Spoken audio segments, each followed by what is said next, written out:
So we have two random variables, xi and eta. So let's find the variance of xi plus eta.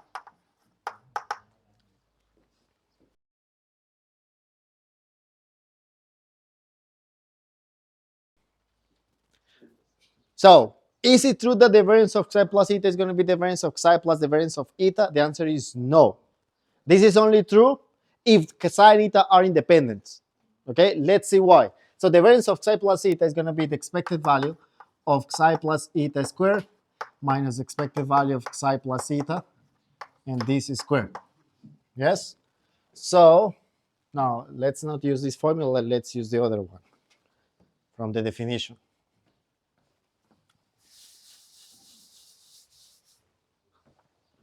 So the variance is equal to the expected value of xi plus eta minus the expected value of xi plus eta, and this is squared. Right? So let's find this. This will be, so we have the expected value of, let me take this xi with this minus expected value of xi, so xi minus expected value of xi, plus eta minus the expected value of eta. This is squared. And now we can open the square right here, and we'll have expected value of xi minus the expected value of xi squared, plus eta minus expected value of eta squared, plus 2 times xi minus expected value of xi and eta minus expected value of eta. Now by linearity of expectation, this will give us the expected value of xi minus expected value of xi squared, plus the expected value of eta minus the expected value of eta squared, plus 2 times the expected value of the following product, psi minus expected value of psi, eta minus expected value of eta. This is the variance of psi.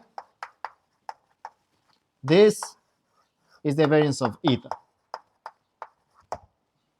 So look, the variance of psi plus eta will be equal to the variance of psi plus the variance of eta plus something else, right? Plus something else. Now, if psi and eta are independent, then what was the last property that we proved for the expected value? Yes, exactly. So we will have, what will we have? Let me see. So we have psi eta here. Well, it's not clear from here, right? Okay, let's write this in a different way. So we'll have expected value of psi eta, psi by this by this. So this will be equal to the following: psi eta minus expected value of psi multiplied by the expected value of eta. So this is equal to this. Okay, we will do it. So it will be clear next time. What is the point again? If psi and eta are independent, then this is equal to this. So this is 0. All right. So if psi and eta are independent, then the variance of psi plus eta will be equal to the variance of psi plus the variance of eta plus this. I'm sorry. If they are independent, then this is 0. Right? If they are not independent, then we have this.